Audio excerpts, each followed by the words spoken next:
প্রতিটা বাঙালি রাইডারের কাছে নর্থ সিকিম একটা কিন্তু অ্যাডভেঞ্চারাস আর ইমোশনাল জার্নি। আর আজ আমাদের টার্গেট ছিল শিলিগুড়ি থেকে সোজা মাঙ্গান। মাঙ্গানে যাওয়ার রাস্তা খুব একটা কিন্তু সহজ ছিল না, ছিল প্রচুর অ্যাডভেঞ্চার, আর তার সাথে ছিল প্রচুর অফরোডিং। আরও ছিল তার সাথে তিস্তার অসম্ভব সুন্দর কিছু ভিউ। বলতে গেলে নর্থ সিকিম কিন্তু পুরো একটা অ্যাডভেঞ্চারের প্যাকেজ বলতে পারো। যাই হোক, প্রচুর প্রতিকূলতা কাটিয়ে আমরা কিন্তু পৌঁছে গেছিলাম মাঙ্গান। আর এই মাঙ্গানের জার্নিটাই আজকে তোমাদেরকে দেখাবো কি রকম ভাবে অ্যাডভেঞ্চার করে আমরা মাঙ্গান পৌঁছেছিলাম। সো চলো এবার শুরু করা যাক শিলিগুড়ি টু মাঙ্গানের জার্নি।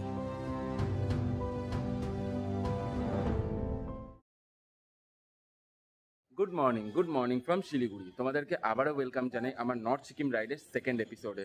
আর কালকে তো অনেক রাত হয়ে গেছিলো শিলিগুড়ি ঢুকতে, তো সেই জন্য কালকে ব্লগটা যেরকম সেরকমভাবে পেরেছি এন্ড করে দিয়েছি। আর তোমরা জানোই যে আমি শিলিগুড়ি আসলে কোথায় থাকি, এই যে গীতাঞ্জলি গেস্ট হাউস। প্রতিবারের মতো এবারও কিন্তু গীতাঞ্জলি গেস্ট হাউসেই ছিলাম। তো আজকে কিন্তু আমাদের জার্নি টুয়ার্ডস মাঙ্গানের দিকে। চেষ্টা করব মাঙ্গান যাওয়ার, এবার কোনো চাপ নেব না। যদি মনে হয় যে না অনেক লেট হয়ে যাচ্ছে, দেন গ্যাংটক স্টে করে যাব। এবার শুনতে পেয়েছি রিসেন্টলি NH10-এর কাজ চলছিল, 13 তারিখ থেকে 16 তারিখ পর্যন্ত। গত কালকে NH10 খুলেছে, বাট আজকে সকালবেলায় শুনছি যে আজকে 18 তারিখ, আজকে NH10-এ নাকি আবার কিছু জায়গায় ল্যান্ডস্লাইড হয়েছে। তো জানি না কি সিচুয়েশন হবে, এবার দেখা যাক। রাস্তায় বেরোবো, তারপরেই সিচুয়েশন বুঝে ডিসাইড করব কি করা যায়। তো যাই হোক, এই হচ্ছে ব্যাপার। আর এদিকে এই যে বাইকে মোটামুটি পেছনের লাগেজটা নিয়ে নিয়েছি, এখন ট্যাঙ্ক ব্যাগ বাঁধবো। আমি পুরোপুরি গিয়ার আপ হবো। আর এইবার কিন্তু আমার নতুন একটা মোটো ব্লগিং সেট আপ আছে, একটা 360 নতুন নিয়েছি, সেইটা দিয়ে কিন্তু আজকে কিছু ব্লগ শ্যুট করব। পাহাড়ের ভিউ ভাই, বুঝতেই পারছো 360-তে কিন্তু আলাদাই রকম লাগবে। তো যাই হোক, আর বেশি কথা বাড়াবো না, এইবার ফটাফট গিয়ার আপ হয়ে শিলিগুড়ি থেকে কিন্তু বেরিয়ে যাব। চলো বাকি কথা মোটো ব্লগিং সেট আপে তোমাদের সাথে বলছি। টাইম হয়ে গেছে এবার পাহাড়ে অ্যাডভেঞ্চার করার। জয় বাবা লোকনাথ, জয় বাবা ভোলেনাথ, জয় মা কালী, জয় বজরংবলী। তো বেরিয়ে গেছি কিন্তু শিলিগুড়ি থেকে মাঙ্গানের উদ্দেশ্যে। জানি না মাঙ্গান পৌঁছতে পারবো কিনা, তবে চেষ্টা করব মাঙ্গান যাওয়ার। যদি প্রবলেম হয় ঠিক আছে, গ্যাংটক থেকে যাব, তবে যতটা পারবো টানবো। আর এখন প্রায় 10টা বাজে, আমরা বেরিয়ে গেছি। আর সামনে কিন্তু সেবক রোড। আমাদের হোটেল থেকে সেবক রোডের ডিস্টেন্স ওই ধরো 2 থেকে 2.5 কিলোমিটার। সকাল সকাল শিলিগুড়িতে কিন্তু বেশ ভালোই জ্যাম দেখতে পাচ্ছি। ভাই শিলিগুড়ি শহরে বাইক চালাচ্ছি, আর বাইক চালাতে চালাতে এই যে বাদিকের ভিউটা, আমি জানি না তোমরা ক্যামেরাতে দেখতে পাচ্ছ কিনা, পুরো কিন্তু একটা পাহাড়ের রেঞ্জ। পাহাড় এখন ক্লিয়ার রয়েছে, ওয়েদার পাহাড়ের ক্লিয়ার রয়েছে। সেবক রোড দিয়ে কিন্তু আমরা পাহাড়ের দিকে এগোচ্ছি। আর সামনে কিন্তু বেঙ্গল সাফারি। গ্যাংটক 105 কিলোমিটার, কালিম্পং 54, মালবাজার 44। তোমরা যারা নতুন দেখছো আমার চ্যানেল, তারা অবভিয়াসলি আমার প্লেলিস্ট গুলো চেক করতে পারো। আমি সেই লেভেলের গুরুদংমার এক্সপেরিয়েন্স করেছিলাম উইন্টারে, তখন গুরুদংমারের টেম্পারেচার ছিল -12-13। তো যাই হোক, সেগুলো তোমরা একবার চেক আউট করে নেবে। আর যারা নতুন দেখছো তারা কিন্তু সাবস্ক্রাইব করতে ভুলো না ভাই। তোমাদের জন্যই এত কিছু করা, তোমাদেরকে জানকারি দেওয়া। অ্যাকচুয়ালি দেখো, নিজে তো ঘুরছি অবভিয়াসলি, কিন্তু তোমাদেরকেও জানানোর চেষ্টা করছি। যারা হয়তো বাড়িতে রয়েছো, বেরোতে পারছো না, ঠিক আছে, আমার মাধ্যমে, আমাদের মতো মোটো ব্লগারদের মাধ্যমে তোমরা দেখতে পাচ্ছ এই নর্থ বেঙ্গলের এই একটা জিনিস। ভাই এখানে এলে না সবুজ সবুজ আর সবুজ, চোখ মন সব শান্তি হয়ে যায়। চলো আমি এখন সেবকের দিকে এগোই, আর তোমরা এই বেঙ্গল সাফারি রাইডটার একটু মজা নাও।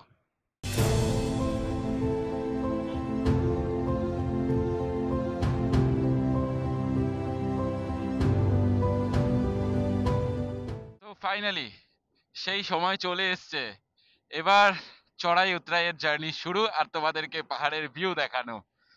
জাস্ট এই দেখো, শুরু করে ফেলেছি কিন্তু পাহাড়ের জার্নি। সত্যি বলতে এই যে ভিউটা, ভাই এই ভিউটার জন্য আমরা পাগল।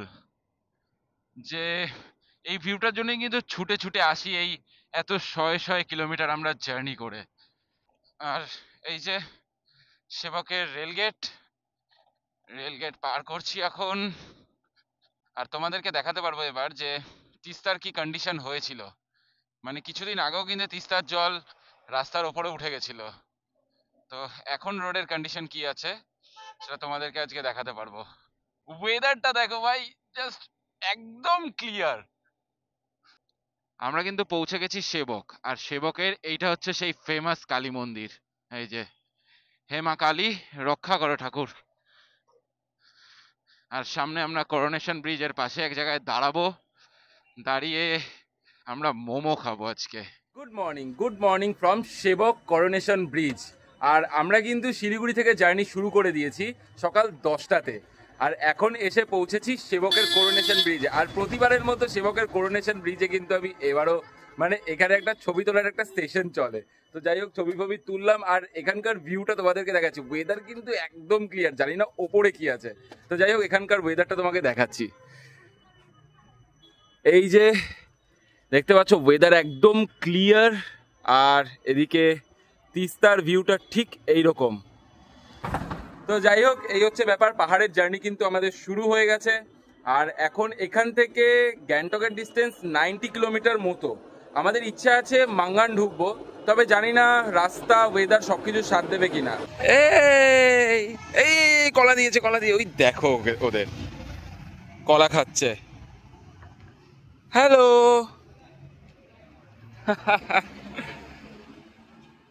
তো প্রতিবারের মতো এবারও কিন্তু আমরা সেবকে দাঁড়িয়েছিলাম করোনেশন ব্রিজের ঠিক আগে। এই যে এই দিদির দোকানে, দিদির দোকান থেকে কিন্তু মোমো খেলাম। মোমোটা বেশ সুন্দর করে দিদি বানায়। দিদি একবার হাই বল দিজিয়ে। দিদির মোমো কিন্তু সত্যি খুব ভালো। আমি এর আগেও দাঁড়িয়েছি, এবারও দাঁড়ালাম। বেশ ভালো। लोगों को बोल दिया आपके यहाँ पे आएगा। ঠিক আছে, চলো এবার এখান থেকে বেরোবো, যতটা পারবো টানবো ভাই। সেবকটা ক্রস করার পর কালীঝোড়া ড্যামের ঠিক আগে এই যে এইভাবে কিন্তু জ্যাম দেখতে পাচ্ছি। এতেই বোঝা যাচ্ছে যে রোডের সিচুয়েশন সামনে খারাপ আছে, প্রচুর জ্যাম তো সামনে। ওই দেখো, ফেসে গেলাম ভাই, ফেসে গেলাম। তার মানে আজকে বহুত টাইম লাগবে ভাই। যারা এখন রিসেন্টলি প্ল্যান করছো, মানে সিকিম, নর্থ সিকিম, ইস্ট সিকিম যাই হোক, তারা কিন্তু একটু বুঝে শুনে প্ল্যান করো। মানে যারা বাইক নিয়ে, বিশেষ করে এই রকম কিন্তু জ্যাম হচ্ছে। আমি মোটামুটি সেবকের পর থেকে কন্টিনিউ এভাবে জ্যামে ফাঁসতে ফাঁসতে আসছি। জ্যামটা কাটিয়ে অনেকটা এসে এই যে ডান দিকে কালীঝোড়া ড্যামের এত সুন্দর একটা ভিউ, অমায়িক লাগছে দেখতে। আর আজকে পাহাড়ের ওয়েদার কিন্তু খুব সুন্দর। এই যে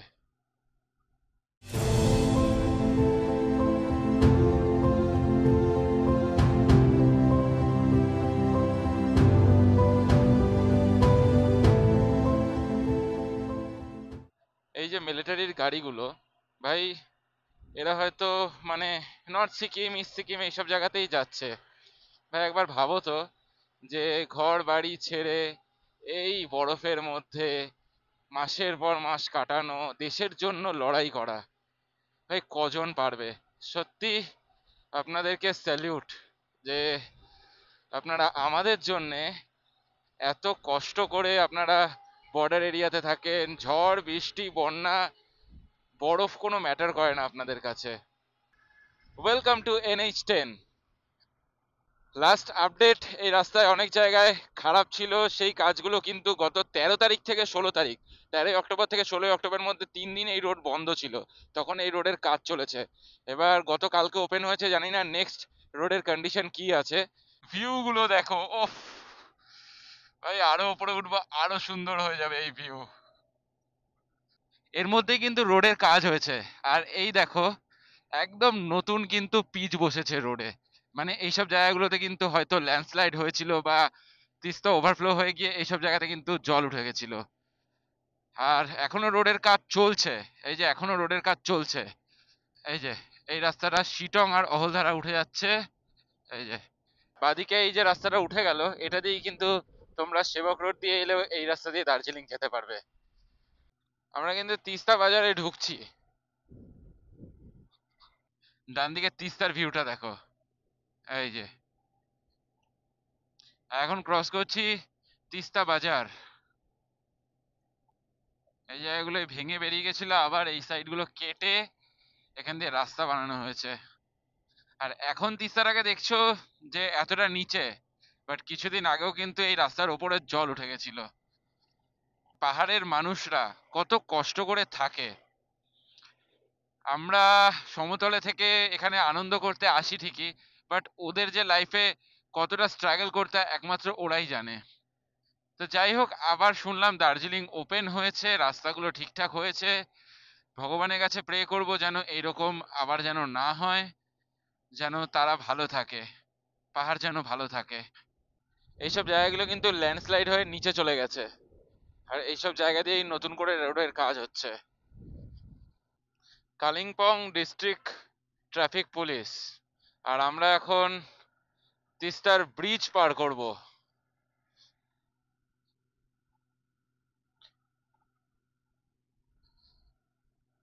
এই যে ওয়েলকাম টু কালিম্পং ডান দিকে বেরিয়ে গেল, আর আমরা বাঁদিকে এই রাস্তাটা দিয়ে নেমে গেলাম।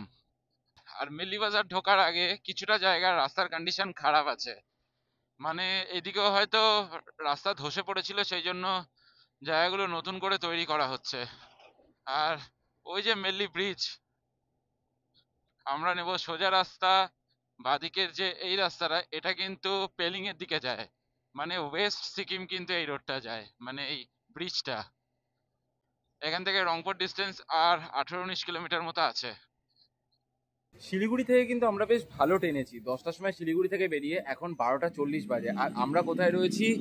আমরা রয়েছি, দেখে চিনতেই পারছো জায়গাটা যারা এদিকে এসছো, মেল্লি বাজার। আর এখানে চেন লুপের জায়গা পেয়ে গেছি, এই যে বাইক পয়েন্ট। তোমরা যদি এই রাস্তা দিয়ে ট্রাভেল করো, মানে গ্যাংটক যাওয়ার, মানে শিলিগুড়ি থেকে এই জায়গাটায়, মানে আমি কিন্তু এতক্ষণ কোনো একটা জায়গা পাইনি, এই একটাই জায়গা পেলাম যেটা মেল্লি বাজারে। এই যে বাইক পয়েন্ট, এখান থেকে আমি আমার চেন লুপ করে নিয়েছি। আর এই যে এখানে লিফট, আর এখানে অরিত্র ট্রায়াম্পে লুপ হবে। এখান থেকে রংপুর ডিস্টেন্স আর 18 কিলোমিটার, মানে ধরো 20-25 মিনিট লাগবে রংপুর ঢুকতে। মানে আশা করছি 1:30টার মধ্যে কিন্তু রংপুর ঢুকে যাব, আর মাঙ্গান চলে যেতে পারবো মনে হচ্ছে। এবার জানি না কি হবে, দেখা যাক। গতবার এই মেল্লি বাজারে সন্ধ্যাবেলায় ঢুকেছিলাম, আর এবার রংপুর ঢুকতে চললাম প্রায়, মানে 1:30টার মধ্যে রংপুর ঢুকে যাবো এবার। চেন লুপ করা কমপ্লিট। চেনটা ভাই অনেক অনেক অত্যাচার সহ্য করেছে। আর আমরা মেল্লি বাজার থেকে বেরিয়ে গেছি, এখান থেকে রংপুর আর 17 কিলোমিটার, বললো এই 20 থেকে 25 মিনিট টাইম লাগবে। তো যত তাড়াতাড়ি সম্ভব আমরা রংপুর ক্রস করব, আর আমরা কিন্তু ভায়া ডিকচুর রোডটা নেব। এখন অব্দি যা প্ল্যান রয়েছে, একটু অফরোডিং পাবো, তা ঠিক আছে, অ্যাডভেঞ্চার করতেই তো এসছি। রংপুর ঢোকার কিছুটা আগে এই জায়গাটা, নাম ঠিক বলতে পারবো না, তবে এই জায়গাটাতেও মনে হয় ধসে বসে গেছিল, না হলে আগের বাড়ির রাস্তাটা এরকম ছিল না। হ্যাঁ, এই জায়গাটাও ল্যান্ডস্লাইড হয়েছিল। নতুন করে রাস্তা তৈরি হচ্ছে, এই জন্য এখানে এরকম একটা পরিস্থিতি। বাবা রে, অফরোডিং স্টার্ট ভাই।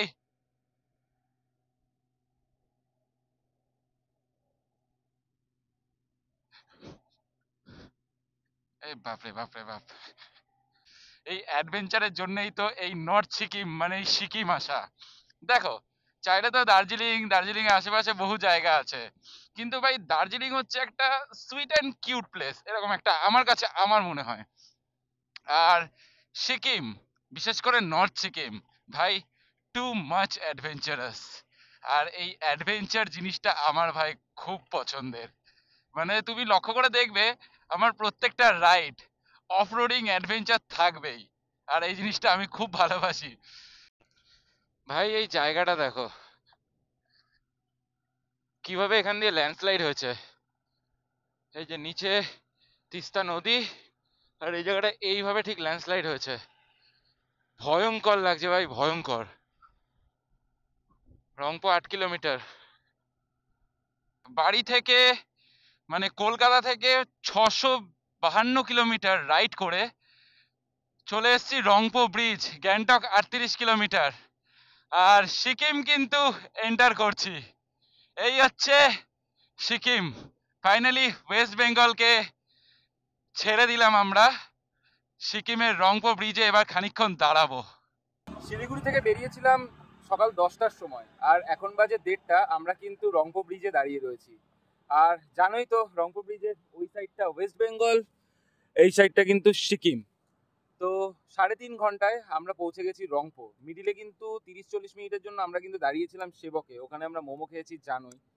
তো এখান থেকে এবার টার্গেট সোজা মাঙ্গান। যেহেতু তাড়াতাড়ি ঢুকে গেছি তো মাঙ্গানেই যাব, গ্যাংটক কিন্তু থাকবো না। গ্যাংটক এখান থেকে আর ওই 35-36 কিলোমিটার হবে। ভাই রংপো ব্রিজ দিয়ে অনেকেই গেছে, বাট রংপো ব্রিজে এইভাবে কেউ বসে থাকেনি। মানে কোথায় দাঁড়াবো বুঝতে পারছিলাম না, আর ইচ্ছে ছিল যে ব্রিজের ওপরে দাঁড়াবো, কিন্তু ব্রিজের ওপরের ঘটনা হচ্ছে ঠিক এইরকম, বিশাল রোদ। আর বাইকের এখানে ছায়া পেয়েছি, আর আমরা দুজন কিন্তু এই ছায়ার মধ্যেই বসে পড়েছি। আর রোদটা মাথার উপরে আসছে আর ছায়া কমতে থাকছে। তো যাই হোক, এইবার এখান থেকে বেরোবো, আর গরম সহ্য করতে পারছি না। তো চলো যাওয়া যাক নাকি।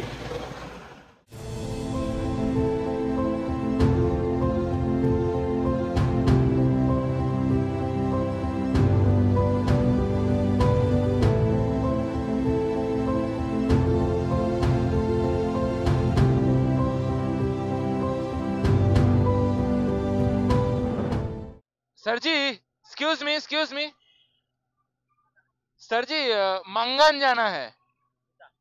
मंगन, ये वाला। अच्छा, सीधा इधर पे और भी एक मिलेगा, उस पे नहीं जाऊं? Okay sir ji, sir ji. Okay okay, ठीक है, thank you sir ji, thank you.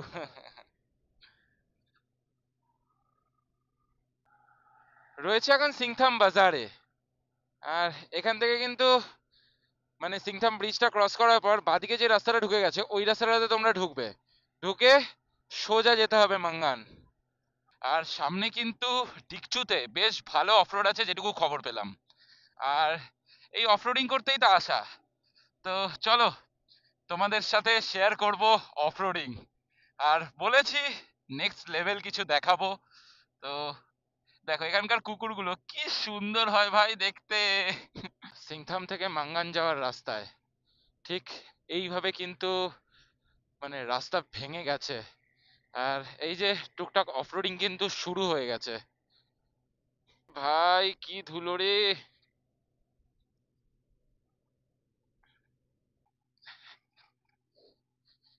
এটা একটা আলাদাই লেভেলের অ্যাডভেঞ্চার কিন্তু এই অফরোডিং গুলো। দেখো অফরোডিং ভালো লাগে বলে যে নিজেকে নিয়ে গর্ব ফিল করছি যে না অফরোডিং আমার ভালো লাগে, আমি সেই লেভেলের একটা ব্যাপার আর কি, আমি সেই লেভেলের রাইড করি হ্যান ত্যান, ভাই সেটা কিন্তু একদমই নয়। আমার ভালো লাগে আমি তাই বললাম, এমন নয় যে না আমি বহুত কিছু শিখে গেছি হ্যান ত্যান, সেগুলো কিন্তু একদমই না।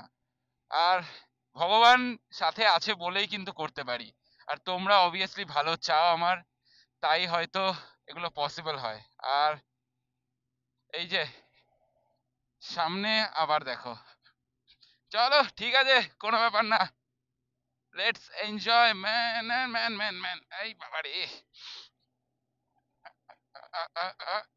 ঠিক আছে চলো। আমার সেই গতবার লাচেন থেকে ফেরার কথা মনে পড়ে গেল। বাপরে, সে কি লেভেলের, মানে তোমরা যারা সিরিজটা দেখোনি একবার দেখবে, আমার প্লে লিস্টে রয়েছে গুরুদংমা সিরিজটা, যে লাচেং থেকে কিভাবে মানে শিলিগুড়ি পৌঁছেছিলাম। মানে ডেঞ্জারাস অফরোড, কাদা, মানে পা পুরো কাদায় ঢুকে গেছিল, গাড়ির তো চাকা অর্ধেক পুরো কাদায়। তো যাই হোক, এখন আবারও সেটা করছি, তবে এবার কিন্তু কাদাটা নেই। আর চারিদিকের ভিউটা একটু দেখো, জাস্ট অসম্ভব সুন্দর ভিউ, সূর্যটা ঠিক এই দিকটা করে দারুণ লাগছে, একটা দারুণ একটা ব্যাপার। এখানে কিন্তু কোনো পিচের রাস্তা নেই, মানে যা ছিল সেগুলো ভেঙে চুরে একদম শেষ। আর এখন রাস্তার কন্ডিশন ঠিক এইরকম। যারা নর্থ সিকিম প্ল্যান করছো তারা কিন্তু মেন্টালি প্রিপেয়ার হয়ে এসো। এই জায়গাটা দেখো কি কন্ডিশন, পুরো এই জায়গাটা কিন্তু ল্যান্ডস্লাইড হয়েছিল। আর এইরকম ভাবে বাপরে বাপ কিভাবে ভেঙে পড়েছে দেখেছে এই জায়গাটা। মানে এইসব জায়গায় দাঁড়ানো কিন্তু খুব রিস্কি, একদমই কখনো এইসব জায়গায় দাঁড়াবে না। এই দেখো সিচুয়েশন, মানে যখন তখন আবারও ভেঙে পড়তে পারে। খুব খারাপ অবস্থা, এগুলো এইভাবে এভাবে ধসে পড়েছে। আর রাস্তা ঠিক আছে, এটুকু অফরোড না থাকলে হয় নাকি? নর্থ সিকিম যাচ্ছি বলে কথা।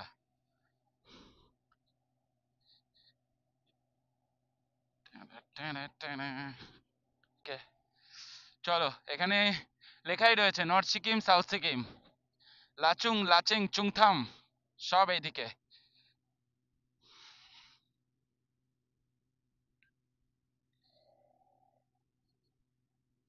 অ্যাকচুয়াল অফরোড তো ভাই এইখান থেকে শুরু হলো।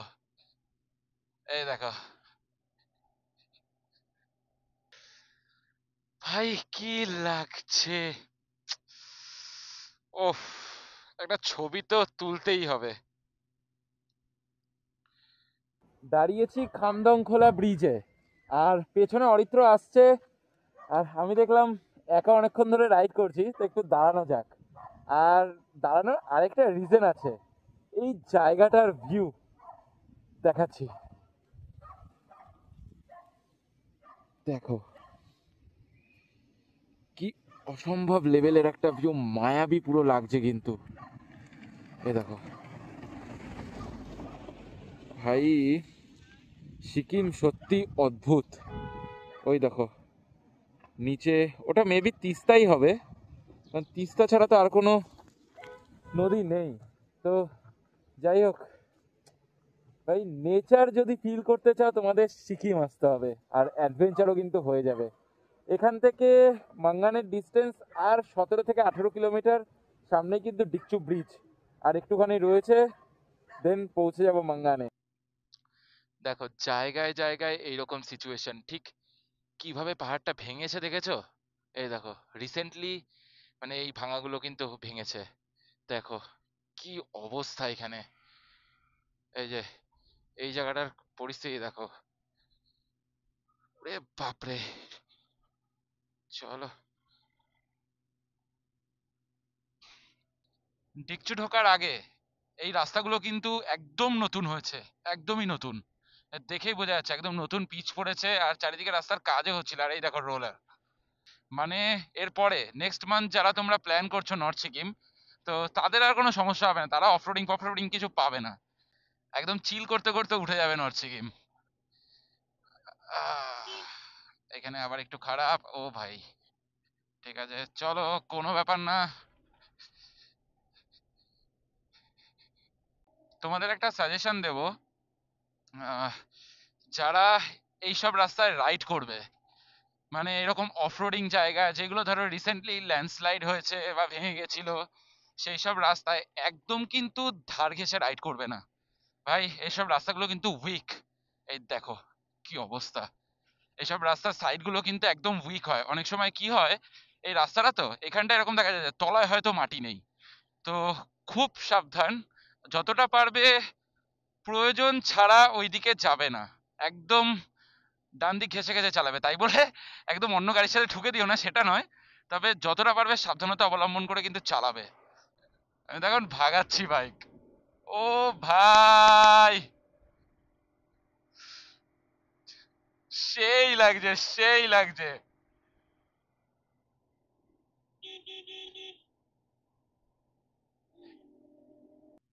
এই ল্যান্ডস্কেপটা একটু দেখো, এই যে ব্রিজটা ডিকচু ঢোকার আগে, ভাই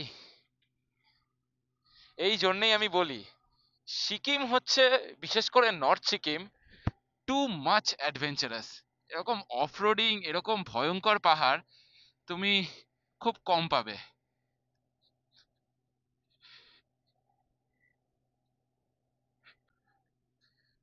ও ভাই ভাই ভাই,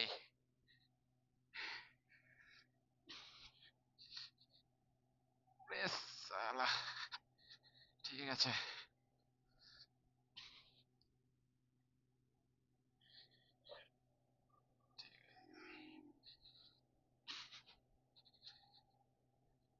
রাস্তার কন্ডিশন এদিকটাতে খুব খারাপ, আর ওপরে দেখো মাথার ওপরে সব পাহাড়, পাহাড় তো নয়, বড় বড় পাথর সব মাথার ওপরে।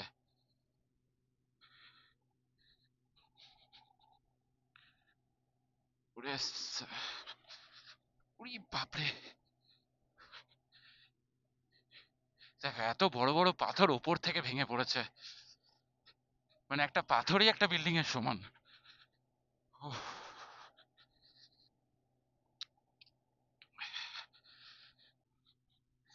পাহাড়ের একটা কোণা দিয়ে সূর্যি মামা উকি মারছে আর মেঘ সূর্যি মামাকে ঢেকে রেখেছে। কি মায়াবী লাগছে দৃশ্যটা। রাস্তার সামনে আবারও আরো খারাপ, কাদা রয়েছে রাস্তায়।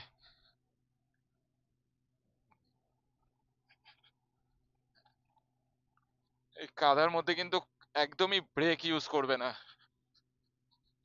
ব্রেক ইউজ করেছো মানেই তুমি গেছো। পাশ দিয়ে তুলি, এই ভাই সাব এখনই গেছিলাম, দেখলে তো, যেই উঁচু নিচু জায়গায় তুলতে গেলাম স্লিপ করলো।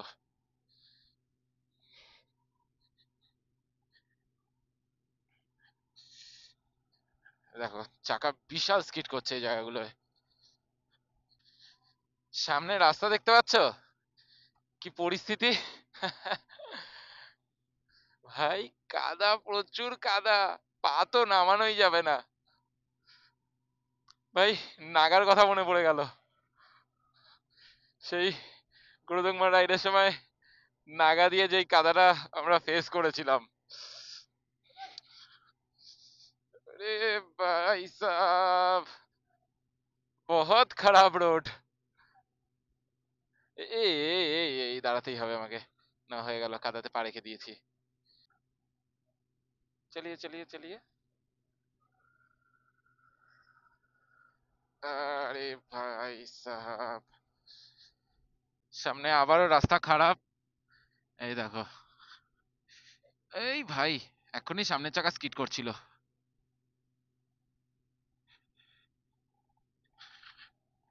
আরে বাপরে বাপ, এখন স্যাডলিং করছে দেখো।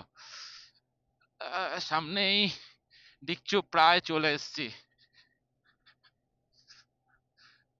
এত অফরোড করে কোমর টোমর একদম পুরো ধরে গেছে, তাই একটু দাঁড়িয়ে দাঁড়িয়ে বাইক চালাই।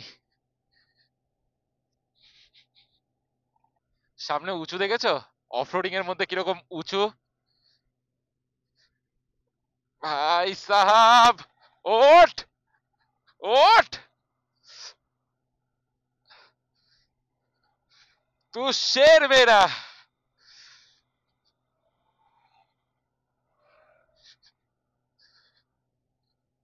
ভাই এইখানকার সিচুয়েশনটা খুব খারাপ, মিডিল দিয়েও যাওয়া যাবে না, এই সাইডটা দিয়ে বেরোতে হবে। ভাই ভাই ভাই ভাই ভাই ভাই ভাই, চল।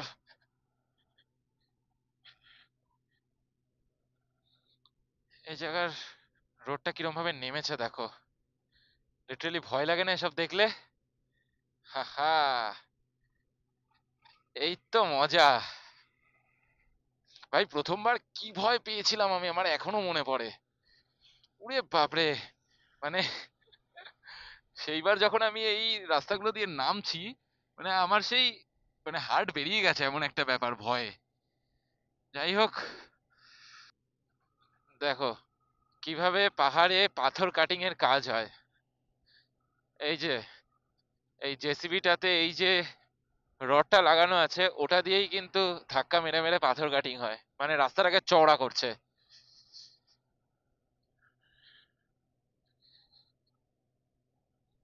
সিকিমে আসলে সত্যি প্রচুর ওয়াটারফল দেখা যায়।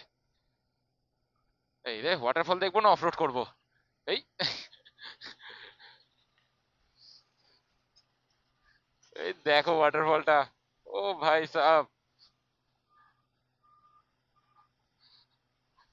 এই তলা দিয়ে এই নিচে জল যাচ্ছে।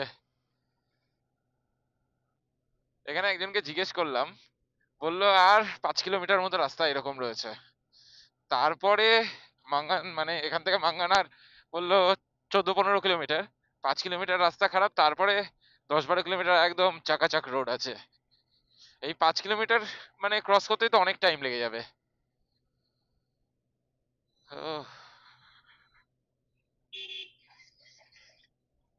ये बाबा रे, देख के ही डर लगता है ये सब। इधर पे देखो कितना बड़ा बड़ा पत्थर। ডিকচুর আগে এখানে কিন্তু একটা রাস্তা আছে, তোমাদেরকে দেখিয়ে দিই। ডিকচুর ঠিক আগে এই যে এখান থেকে কিন্তু আমাদের এই যে বাঁ দিকে মাঙ্গান যেতে হবে, ডান দিকে কিন্তু চলে গেল গ্যাংটক। গতবার যখন আমরা গ্যাংটক থেকে মাঙ্গান করেছিলাম তখন এইভাবে গ্যাংটক থেকে এসে কিন্তু আমরা এদিক দিয়ে মাঙ্গান গেছিলাম। ফাইনালি পৌঁছে গেছিলাম আমরা ডিকচু ব্রিজ, আর এত সুন্দর ভিউ দেখতে দেখতে আমরা কিন্তু এগিয়ে গেছিলাম মাঙ্গানের দিকে, আর সামনেই ছিল ফিদাং ব্রিজ।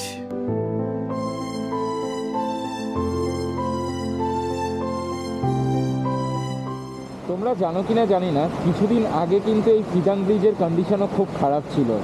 মানে বলতে পারো তিস্তা, ওই দেখো ওইদিকে ওই বাড়িগুলো দেখো, বুঝতে পারবে ওগুলোর ওপর দিয়ে জল গেছে, মানে একদম ছুঁয়ে গেছিলো ফিদাং ব্রিজ, এত খারাপ পরিস্থিতি হয়ে গেছিলো। তো যাই হোক, ব্রিজটাকে আবার ঠিক করা আছে। যদিও এই ব্রিজটা কিন্তু মানে গত বছরই যখন আমরা গুরুদংমার রাইডে গেলাম তারই মোটামুটি 10-15 দিন আগে এই ব্রিজটা ওপেন হয়েছিল, আর এখন আবার ঠিকঠাক করে আবার কিন্তু ওপেন করে দিয়েছে ব্রিজটা।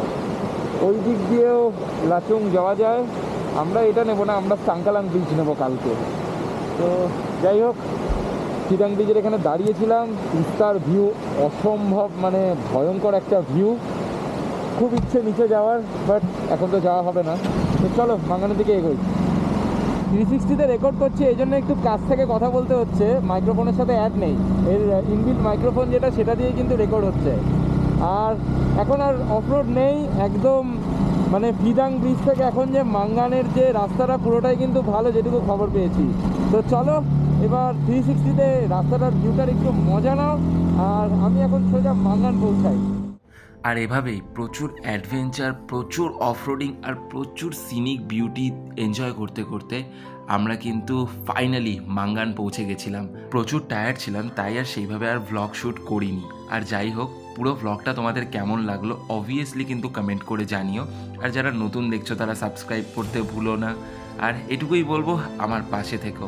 আর আগামী দিনের জার্নিগুলো কিন্তু প্রচণ্ড এক্সাইটিং জার্নি হতে চলেছে। Just wait and watch.